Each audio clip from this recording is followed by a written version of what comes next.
Más del curso Derecho Civil 1. Dicho curso identificado bajo el código FG032. El día de hoy trataremos la semana número 9 dentro de nuestro programa del curso. El tema a tratar el día de hoy será impedimentos para contraer matrimonio y regímenes económicos. Me presento ante ustedes nuevamente. Mi nombre es Mario Vivar Velázquez, soy abogado y notario y voy a tener a bien el poder compartir y explicar los temas relacionados a esta semana número 9. Muy bien, teniendo en cuenta entonces cuál será el tema del día de hoy, vamos a pasar ahora a poder identificar el objetivo de nuestra presente clase. El objetivo de nuestra clase es establecer nociones mínimas de los impedimentos para contraer matrimonio y los regímenes económicos. Muy bien, entonces, ya teniendo en cuenta cuál será el objetivo de nuestra clase, pues podemos entrar ya de lleno poco a poco a cada uno de los temas a tratar el día de hoy. Muy bien, vamos a pasar entonces ahora a una diapositiva más. Por favor, necesito de que para esta clase ustedes tengan siempre, como lo he indicado en anteriores clases, su código civil a la mano para poder realizar ciertas consultas, y en este caso pues vamos a ver algunos de los artículos relacionados con dicho tema. Bueno, vamos a hablar entonces acerca de los impedimentos para contraer matrimonio.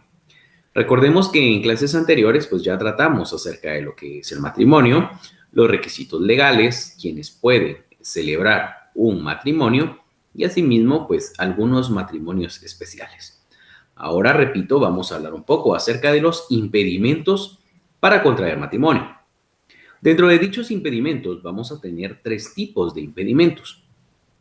Los impedimentos por insubsistencia o nulidad del matrimonio, los cuales los tenemos regulados en el artículo 88 de nuestro Código Civil. Los impedimentos por ilicitud, estos regulados en el artículo 89 del Código Civil. Y por último, la anulabilidad del matrimonio regulada en el artículo 144 del Código Civil. Muy bien. Vamos a comenzar entonces a tratar estos impedimentos. Vamos a establecer a qué se refiere cada uno, por lo cual pues necesito de que tengan su Código Civil a la mano para poder hacer las consultas dentro de cada uno de los artículos a que se refieren estos impedimentos. Vamos a comenzar entonces con el artículo 88 en cuanto a tratar los impedimentos por insubsistencia o nulidad del matrimonio. Bueno, nos vamos a ir entonces al artículo 88 para poder determinar cuáles son estos impedimentos. Nos indica el artículo 88. Anterior a ello, párrafo número 2, impedimentos para contraer matrimonio. Artículo 88, casos de insubsistencia. Nos indica: tienen impedimento absoluto para contraer matrimonio. Número 1, los parientes consanguíneos en línea recta y en lo colateral, los hermanos y medio hermanos. ¿A qué se refiere esto? Entonces, que no pueden contraer matrimonio, tienen impedimento precisamente los parientes consanguíneos, o sea, la misma familia con la misma sangre en línea recta. Cuando hablamos en línea recta, estamos hablando tanto en línea recta ascendiente como descendiente, o sea, no puede contraer una persona matrimonio con su padre, con su abuelo o su bisabuelo. O bien, ascendente, no puede contraer matrimonio con su hijo, con su nieto o con su bisnieto. Y en cuanto a lo colateral, pues vamos a hablar que no puede contraer matrimonio, entonces, hermanos y medios hermanos. Entonces, tenemos acá el primer numeral. Vamos con el número 2. Los ascendientes y descendientes que hayan estado ligados por afinidad. ¿Qué significa esto entonces? Que no se puede entonces contraer matrimonio con el ex suegro, ex suegra, en su momento, ex hijastro o hijastra en su momento, o bien los abuelos del ex cónyuge, ¿verdad? Entonces no se puede contraer matrimonio tampoco con estas personas que en algún momento fueron ligados por afinidad. Muy bien. Tercero, las personas casadas y unidas de hecho con persona distinta de su conviviente, mientras no se haya disuelto legalmente la unión. Entonces acá en este numeral tercero también nos indica de que no se puede contraer matrimonio con una persona que se encuentra en ese momento todavía casada, que no ha disuelto su matrimonio por medio del divorcio, o una persona en su momento que está unida de hecho aún con una anterior pareja y no lo ha disuelto. Entonces, estos son los casos en los cuales hay nulidad del matrimonio. No se puede llevar a cabo un matrimonio, no pueden hacer un matrimonio. Recordemos que las personas que van a celebrar un matrimonio tenemos los notarios, los alcaldes, en su momento, los síndicos que hagan sus veces y ministros de culto debidamente autorizados por la entidad administrativa. Entonces, a la hora de realizar un matrimonio se debe de hacer previo a celebrarlo, pues una serie de requisitos e investigación en cuanto a si se puede o no contraer matrimonio. Puesto que estos tres requisitos que tenemos en el artículo 88 definitivamente hacen que el matrimonio no nazca a la vida, que sea nulo por completo y que si se lleva a cabo por algún error, el mismo no tiene por qué nacer a la vida jurídica. Muy bien, ya tenemos entonces los primeros impedimentos que se le denominan impedimentos por insubsistencia. Muy bien, ya sabemos a qué se refieren, ya sabemos quiénes no pueden contraer matrimonio. De lo contrario, ese matrimonio es nulo, no nace a la vida. Vamos a pasar entonces a otro grupo de impedimentos y ahora vamos a hablar acerca de los impedimentos por ilicitud.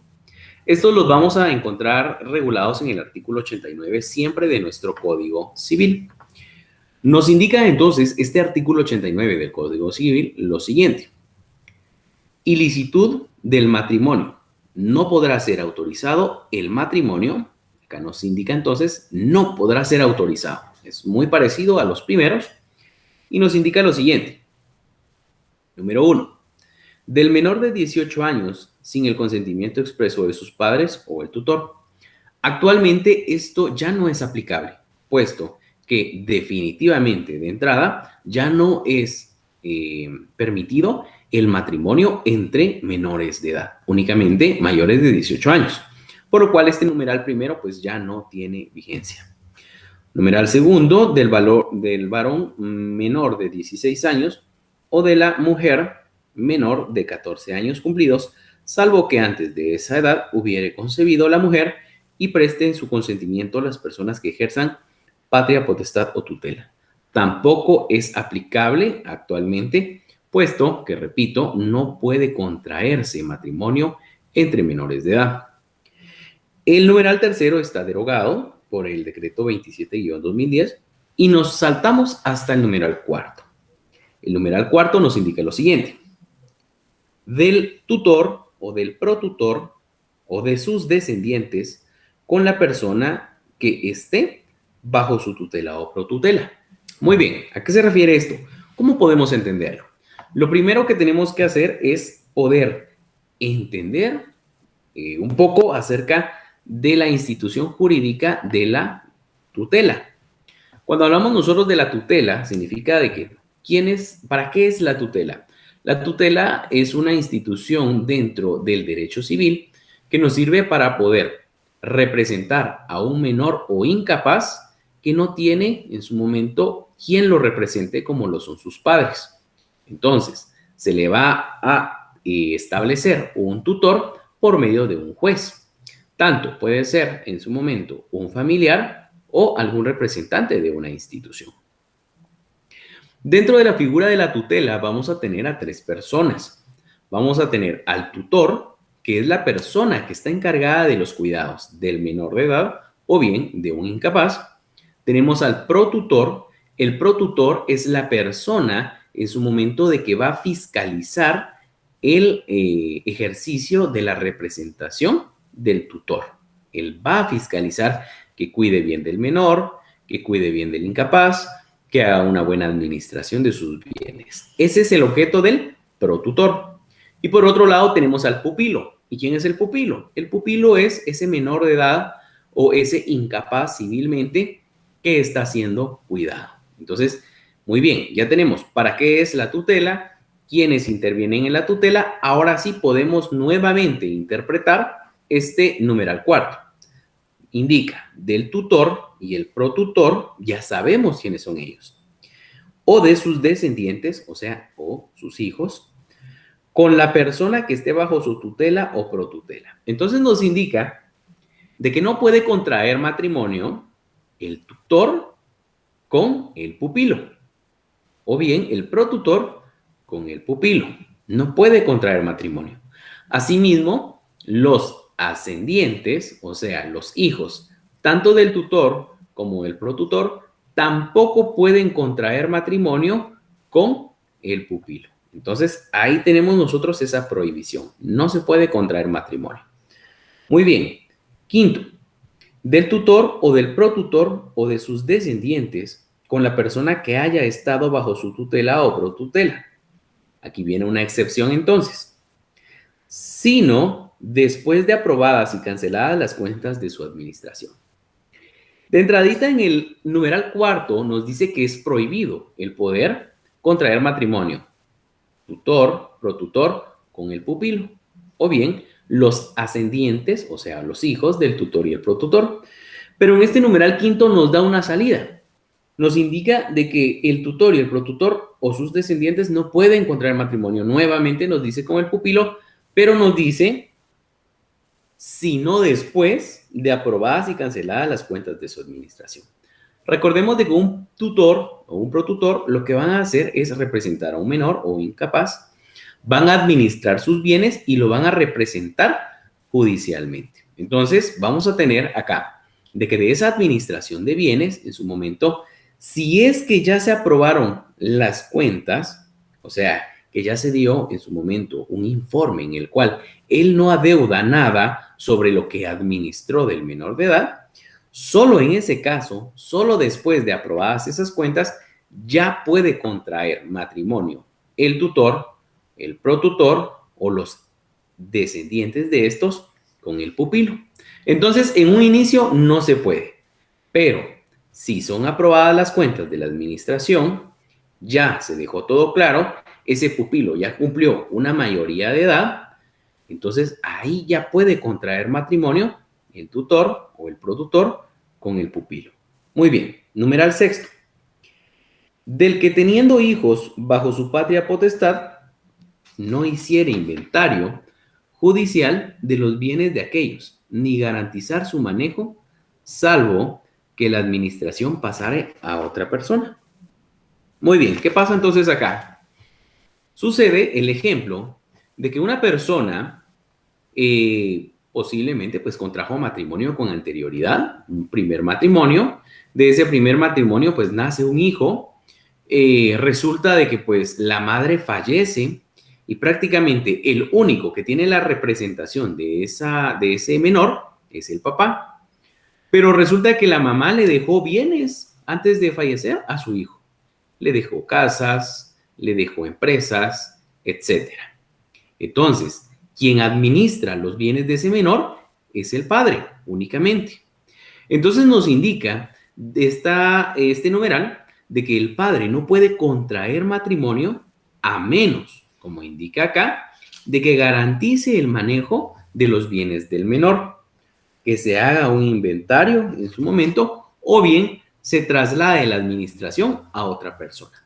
¿Esto por qué? Para no poner en riesgo los bienes del menor por el hecho de que el padre va a contraer matrimonio con otra persona y puede ser que ponga en riesgo sus bienes.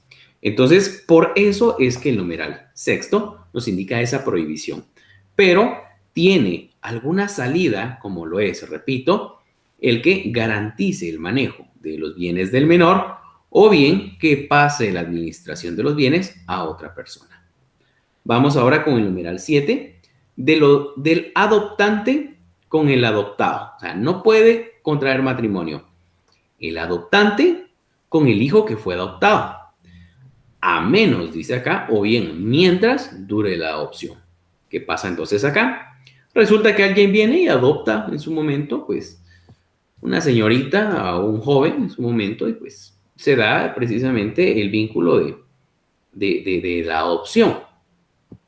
Pero resulta que más adelante, pues esa adopción termina, ya sea porque en su momento por alguna de las partes, pues precisamente, pues le dé fin a la adopción. Y entonces acá nos indica de que mientras dure la adopción, no pueden contraer matrimonio estos dos, adoptante y adoptado. Pero nos da la salida que si en algún momento llega a deshacerse ese vínculo de adoptante y adoptado, pueden contraer matrimonio. Muy bien, entonces vemos cómo en estos impedimentos por ilicitud prácticamente aplicamos nada más del numeral cuarto al numeral séptimo y hasta cierto punto, si bien es cierto, hay ciertos impedimentos, estos impedimentos hasta cierto punto se pueden sobrepasar, toda vez se cumpla con ciertos requisitos que la misma ley establece. A diferencia de los primeros que hablamos en cuanto a la insubsistencia, eso sí, no puede hacer uno nada para poder en su momento contraer matrimonio. No puedo decir yo en su momento de que pues hoy voy a ser el hermano y mañana no soy hermano. Ahora sí puedo contraer matrimonio con mi hermana. No, no se puede.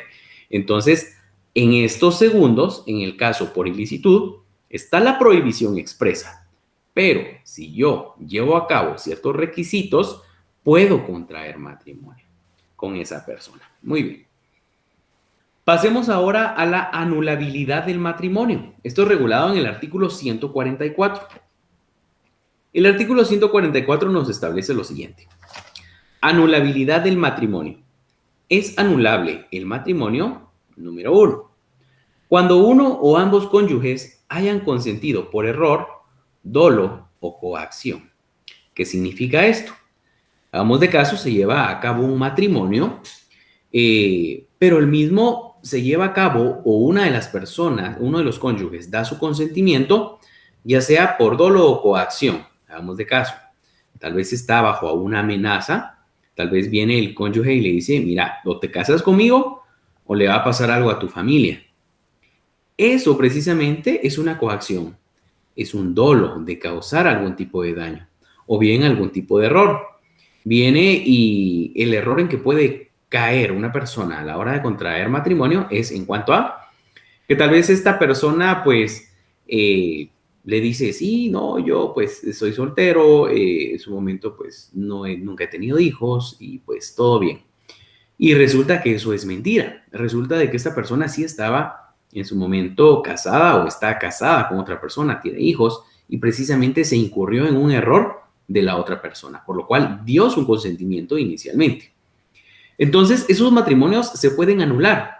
O sea, que si bien es cierto, ya se celebraron, ya están inscritos en un registro público, se pueden anular. ¿Por qué? Porque el consentimiento que se dio para contraer matrimonio lleva inmerso un vicio de su consentimiento, como lo es el error, el dolo o la coacción. Ahora bien, tenemos entonces un cierto plazo para poder demandar y quedar anulado este matrimonio. En el caso del error y el dolo, se tienen 30 días a partir de que se dio precisamente que se enteró uno de ese error o bien que haya sido causada esa coacción o ese dolo. Ahora bien, cuando se ha ejercido violencia para contraer el matrimonio, se tienen 60 días para poder en su momento solicitar la anulabilidad del matrimonio. Pasado ese plazo, el matrimonio queda vigente, ya no se puede hacer nada. Numeral 2. Del que adolezca de impotencia absoluta o relativa para la procreación, siempre que por su naturaleza sea perpetua, incurable y anterior al matrimonio. ¿Qué significa esto entonces? De que recordemos de que uno de los fines del matrimonio es el hecho de convivir juntos con el ánimo de procrear, educar y cuidar a sus hijos. Entonces, ¿qué pasa? Viene uno de los cónyuges, lamentablemente, pues el hombre viene y es impotente absoluto o relativo para la procreación y asimismo nos indica de que por la naturaleza esta va a ser perpetua, o sea, es incurable directamente y es anterior al matrimonio. Entonces viene y resulta de que esto no lo sabía la cónyuge mujer, entonces viene y ella contrae matrimonio. Resulta de que después se da cuenta de que el esposo es en su momento impotente, no puede en su momento procrear y esta condición la adquirió antes del matrimonio. Por lo cual, a partir de que ella se entera, tiene 6 meses para poder solicitar la anulabilidad de este matrimonio. Vamos con un numeral tercero, nos indica, de cualquier persona que padezca incapacidad mental al celebrar. Entonces, si se contrae matrimonio con una persona que tiene en su momento cierta incapacidad mental, pues igual se puede solicitar la anulabilidad de ese matrimonio en un lapso de 60 días a partir de que se entera de esta situación el otro cónyuge. Número el cuarto, del autor cómplice o encubridor de la muerte de un cónyuge con el cónyuge sobreviviente. ¿Qué significa esto? Significa de que yo contraigo matrimonio con una señorita, y pues nos casamos y todo bien. Resulta de que yo me entero posterior al matrimonio de que esta señorita, ella tuvo que ver con la muerte de mi anterior esposa. Vemos entonces cómo acá tengo yo 6 meses entonces para solicitar la anulabilidad. Yo no quiero estar casado con alguien que se vio involucrado en la muerte de mi anterior pareja. Muy bien, entonces estos son los 4 numerales que hacen anulable un matrimonio. O sea, que si bien es cierto, el matrimonio sí nace a la vida, sí se inscribe en un registro público, pero que por estos motivos se puede solicitar que quede sin efecto ese matrimonio dentro de los plazos establecidos en la ley. Pero que si estos plazos en su momento sobrepasan, yo no demando, yo no solicito la anulabilidad, automáticamente el matrimonio queda en su momento vigente. Muy bien, entonces ya tenemos lo referente a lo que son los impedimentos, tanto impedimentos por insubsistencia o nulidad del matrimonio, impedimentos por ilicitud y la anulabilidad del matrimonio. Ya sabemos a qué se refiere cada uno de ellos. En el caso de los primeros, no pueden hacer el matrimonio. En el caso de los segundos, si cumplimos con ciertos requisitos legales, podemos contraer matrimonio. Y en el último, hay ciertos acontecimientos que se dan ya habiéndose llevado a cabo el matrimonio, pero que si yo me entero de ellos, puedo solicitar la anulabilidad del mismo. Muy bien, entonces ya tenemos estos, vamos a pasar a una diapositiva más para continuar con los temas de la clase del día de hoy. Vamos a pasar a hablar ahora un poco acerca de los regímenes económicos del matrimonio. Algo muy importante dentro de estos regímenes económicos del matrimonio es en cuanto a la importancia de los mismos para poder regular la administración y la aportación de bienes al patrimonio conyugal. Los regímenes económicos deberían de ser un tema de que toda persona que está pronto a contraer matrimonio o persona que ya contrajo matrimonio debe de saber, puesto que este es uno de los requisitos previo a celebrarse el matrimonio. Los regímenes económicos del matrimonio, entonces, repito, es para precisamente la administración y la aportación de bienes al patrimonio conyugal. Significa entonces de que de todos los bienes que yo tengo o que voy a, en su momento, a futuro, a obtener, a la hora de contraer yo matrimonio, una de dos, o los separo del matrimonio o los aporto al matrimonio. Dentro del matrimonio no tiene mayor consecuencia esta situación, pero si se llegara a dar una ruptura de ese matrimonio, se disuelve ese matrimonio por medio del divorcio, allí entra entonces a regir esta figura jurídica del régimen económico, puesto que según el régimen económico que se escogió a la hora de contraer matrimonio, va a decidir el destino de los bienes, que se separen en su momento, conservarlos o alguna otra situación.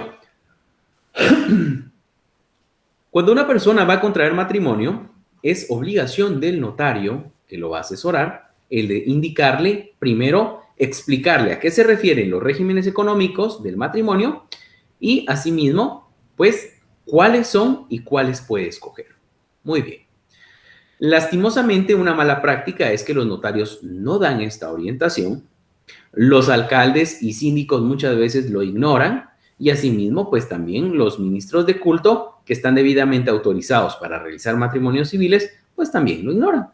Entonces, lastimosamente, hay muchas personas hoy en día que ya contrajeron matrimonio, que llevan años de matrimonio y se les pregunta, disculpe, ¿y ustedes a la hora de que contrajeron matrimonio, qué régimen económico para administrar sus bienes dentro del matrimonio escogieron? Y muchos de ellos van a decir, ¿y eso qué es?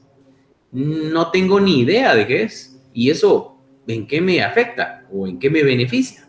Entonces, hay personas que contrajeron matrimonio y ni siquiera se les informó acerca de los regímenes, ni siquiera ellos pudieron escoger uno. Entonces, a eso es a lo que vamos en cuanto a que muchas veces, pues por este error, pues a futuro, a la hora de un divorcio, pues se van a dar cuenta de que se les aplicó un régimen subsidiario por el cual en su momento van a tener que dividir bienes. Muy bien, entonces vamos a explicar. Dentro de la diapositiva que tenemos nos indica de que estos forman el estatuto que regula los intereses pecuniarios de los esposos entre sí y sus relaciones con los terceros. Esta es una definición de Marcel Ferdinand Planiol y George Ripert. Muy bien. ¿Cuáles vamos a encontrar? ¿Qué regímenes económicos existen? Tenemos primero la comunidad absoluta de bienes, regulada en el artículo 122 del Código Civil. Tenemos la separación absoluta de bienes, regulada en el artículo 123 del Código Civil. Y, por último, la comunidad de gananciales, regulada en el artículo 124 del Código Civil. Bueno, ¿a qué se refiere cada uno de ellos? Pasemos entonces a una diapositiva más para poder explicar a qué se refiere. Vamos a comenzar con la comunidad absoluta de bienes. Para ello, quiero que primero le demos lectura al artículo 122 para poder en su momento establecer qué es lo que nos indica la ley acerca de esta comunidad absoluta de bienes. Muy bien, entonces, artículo 122. El artículo 122 indica lo siguiente: comunidad absoluta. En el régimen de comunidad absoluta, todos los bienes aportados al matrimonio por los contrayentes o adquiridos durante el mismo pertenecen al patrimonio conyugal y se dividirán por la mitad al disolverse el matrimonio. Muy bien, ¿qué significa esto entonces? Significa de que yo, soltero, en su momento, pues tengo mis bienes.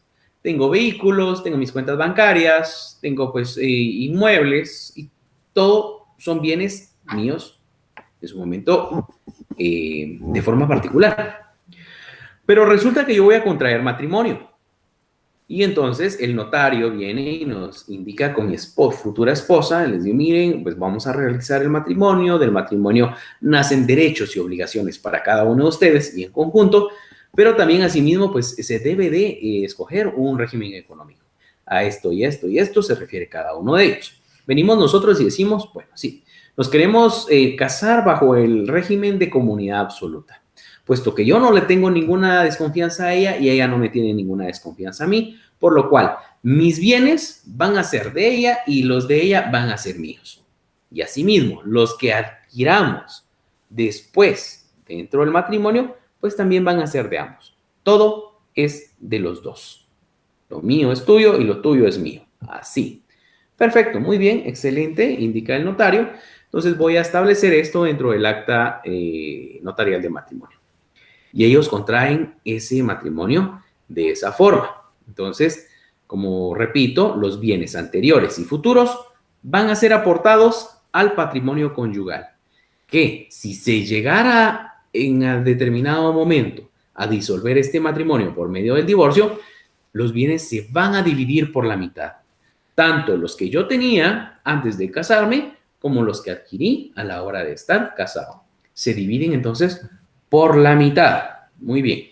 Esta diapositiva nos indica: comunidad absoluta de bienes también es llamado comunidad universal de bienes. En este régimen, todos los bienes que el hombre y la mujer aporten al tiempo de contraer matrimonio y los que adquieran con posterioridad se hacen propiedad de ambos esposos. Al disolverse el matrimonio, todo lo que exista se dividirá por la mitad entre ambos. Entonces, a veces se escucha como que de broma cuando cuando una pareja se va a divorciar y dicen que todo va por la mitad, el carro a la mitad y hasta el pobre perro por la mitad. De allí deviene precisamente el régimen de comunidad absoluta de bienes, puesto que los bienes son de ambos, por lo cual se deben de dividir. Muy bien, pasemos ahora a otro régimen económico.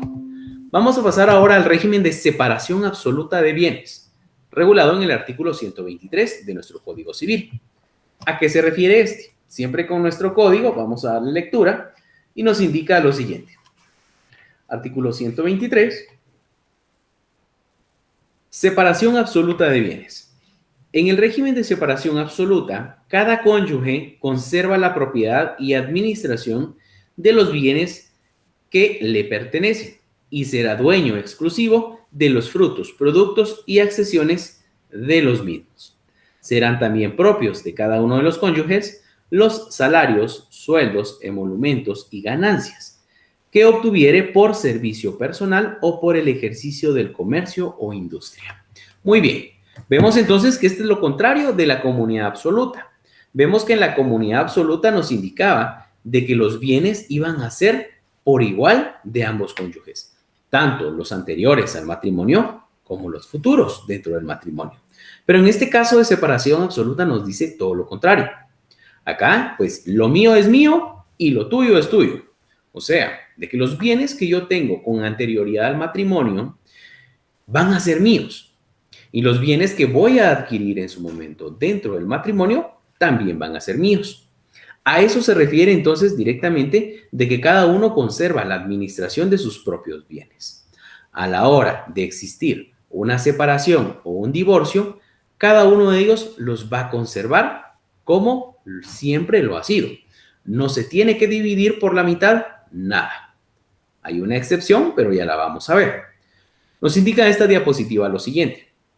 En su forma más pura, consiste en que cada uno de los esposos conserva la propiedad y administración de su peculio particular. Sin embargo, aquellos bienes que hagan en común dentro del matrimonio sí deben ser divididos por mitad. Bueno, aquí viene entonces la excepción en este segundo párrafo de la diapositiva. ¿Y qué significa entonces esto? ¿Qué significa este segundo párrafo? Si bien es cierto, dentro de la separación absoluta de bienes, los bienes que yo tenía anterior al matrimonio son míos y los bienes que yo voy a adquirir durante el matrimonio también son míos, pero ¿qué pasa? Sucede que dentro del matrimonio vienen ustedes y le dicen a su esposa, mira, fíjate que tengo ganas de que compremos una casa, un terrenito ahí para el futuro, de repente para dejarle algo a nuestros hijos. Pero comprémoslo cada quien aportando un 50%, mitad y mitad. Ah, vaya, perfecto, dice la esposa, y los dos aportan para comprar este bien. Vemos entonces acá de que ese bien que fue adquirido por los dos, ese sí tiene que ser dividido por la mitad a la hora de disolverse el matrimonio. Pero todo lo demás que yo compré por mi cuenta, todo lo demás que ella compró por su cuenta, eso es de cada quien. Muy bien, entonces esto es la separación absoluta de bienes. Vamos a pasar ahora a otro régimen. Vamos a pasar a la comunidad de gananciales. La comunidad de gananciales es el más utilizado, es el más común, toda vez que quien no escoge un régimen económico, quien ignora que existen los regímenes económicos, automáticamente a la hora de inscribirse, la ley lo toma como comunidad de gananciales. Este también es llamado comunidad parcial. La comunidad de gananciales siempre lo vamos a tener siempre regulado en nuestro Código Civil, solo que este en su momento está regulado en el artículo 124. Indica lo siguiente. Comunidad de gananciales. Mediante el régimen de comunidad de gananciales, el marido y la mujer conservan la propiedad de los bienes que tenían al contraer matrimonio y de los adquiridos durante él, por título gratuito o con valor de uno y otros, pero harán suyos por la mitad al disolverse el patrimonio conyugal los bienes siguientes. Numeral 1. Los frutos de los bienes propios de cada uno de los cónyuges deducidos los gastos de producción, reparación, conservación y cargas fiscales y municipales de los respectivos bienes. Numeral 2. Los que compren o permuten con esos frutos, aunque se haga la adquisición a nombre de uno solo de los cónyuges. Y número 3. Los que adquiera cada cónyuge con su trabajo, empleo, profesión o industria. Muy bien, ¿a qué se refiere esto entonces? Se refiere, la comunidad de gananciales nos indica de que los bienes que yo tenía con anterioridad al matrimonio son míos. No están siendo aportados al patrimonio conyugal. Son míos. Pero desde el momento en que yo contraigo matrimonio, los bienes que se vayan a hacer en toda la vida matrimonial, esos bienes a la hora de existir una separación, un divorcio, esos bienes sí se tienen que partir por la mitad. A eso se refiere entonces directamente el régimen de comunidad de gananciales. Precisamente, como repito, es para poder hasta cierto punto dividir los bienes que únicamente se adquirieron durante el matrimonio. Los anteriores no se tienen que dividir por la mitad. Muy bien, ya tenemos entonces lo referente a la comunidad de gananciales. Vamos a pasar ahora a otra diapositiva. Vamos a hablar ahora un poco acerca, siempre, un poco de las capitulaciones en general y de los esponsales. Cuando hablamos nosotros de esas capitulaciones que ya explicamos que el notario debe de orientar, asesorar a quien va a contraer matrimonio, tenemos que tomar en cuenta de que las capitulaciones matrimoniales se tienen que celebrar en un contrato, en un documento por aparte al acta de matrimonio, por lo cual se puede llevar a cabo en un acta notarial de capitulaciones matrimoniales si es que no se cuenta con bienes inscribibles, o sea, que no tiene uno casas o terrenos inscritos en el registro de la propiedad y no hay más bienes. Pero si en su momento sí se tienen bienes, sí hay inmuebles inscritos en el registro de la propiedad, dichas capitulaciones matrimoniales se tienen que celebrar en escritura pública. ¿Eso qué significa? Que se hace un documento en unas hojas de papel amarillo, como que si fuera algún tipo de cartulina, donde se llevan a cabo ciertos actos de mucha importancia, como la compra de una casa, la compra de un terreno. También en ese tipo de hojas, entonces, se llevan a cabo también las capitulaciones matrimoniales. Creo que tengo una hoja por acá para hacerles un ejemplo. Esta es una hoja de papel protocolo. Sello en su momento de Guatemala, aquí contiene un documento, es emitido por la SAT. En este tipo de hojas, en este tipo de documentos, se celebran las capitulaciones matrimoniales cuando existen bienes en su momento de por medio. Esto porque aparte de que se tienen que inscribir en el Registro Nacional de las Personas estas capitulaciones, también se debe hacer una anotación en el registro de la propiedad. Esto puesto que a la hora de que sea del divorcio, pues tiene que estar enterado el registro de la propiedad que bienes son los que se van a dividir por la mitad. Muy bien, ya tenemos entonces todo lo respecto a capitulaciones, que nos indica que las capitulaciones matrimoniales son pactos que otorgan los contrayentes para establecer y regular el régimen económico del matrimonio. Ahora bien, cuando hablamos de esponsales, los esponsales también en su momento es una figura jurídica que viene a jugar un rol importante dentro de un matrimonio. Nos dice esta diapositiva, esponsales. Es la promesa mutua entre un hombre y una mujer, obligándose a contraer matrimonio. Esta es una definición de Manuel Osorio. Entonces, esponsales. Esto es un poquito, ya casi no se escucha, a pesar de que sí, hasta cierto punto, involuntariamente se lleva a cabo. Nos dice que es esa promesa mutua entre un hombre y una mujer para contraer matrimonio. ¿Cómo lo podemos evidenciar? Lo podemos nosotros evidenciar con la famosa pedida de mano. En algunos lugares se da, en algunos otros ya no. Pero cuando se pide la mano, en su momento se tiene la costumbre de pedirle a esa persona especial que si quiere ser su esposa, para lo cual lleva ahí siempre un anillo, ¿verdad? Un anillo de compromiso. Le pide que se case con ella, ella en su momento contesta, sí quiero casarme. Le da el anillo y automáticamente aquí hay una promesa mutua para contraer matrimonio. De esa promesa nacen en su momento entonces asimismo ciertos regalos que se pueden dar en su momento como un acto de agradecimiento por esa promesa. Desde un anillo de compromiso, en algunas otras comunidades incluso todavía se tiene la costumbre de, pues, que la familia a la hora de ir a pedir la mano lleva hasta canastos de comida, lleva animalitos de granja, con tal de quedar bien con la otra familia por ese compromiso. Y dentro de lo jurídico, dentro del derecho, también incluso podemos pasar de esa simple proposición a un documento que se le denomina esponsales, donde documentalmente se compromete uno a casarse con el otro.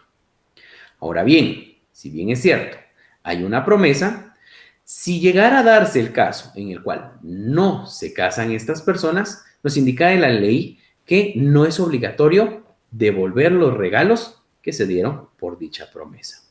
Muy bien, entonces con esto estamos culminando el tema del día de hoy.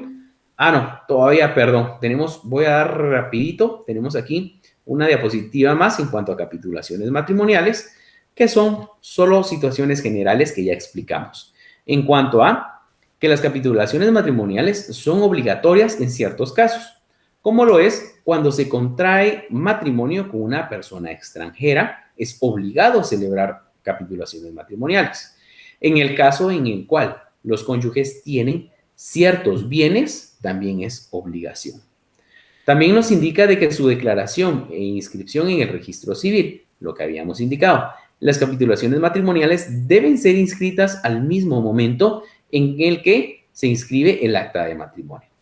Nos dice que comprenden en su momento tanto el tipo de cada una de las capitulaciones, de los distintos regímenes que podemos escoger. Nos dice que pueden ser alteradas. ¿Qué significa esto?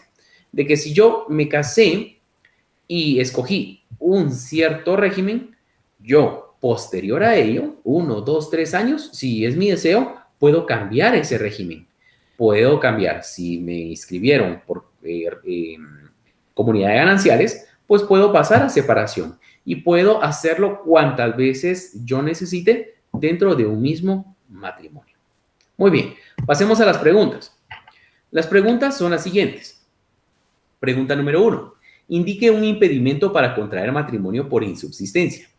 Pregunta número 2. Indique un impedimento para contraer matrimonio por ilicitud. Pregunta número 3. Indique un requisito que haga anulable un matrimonio.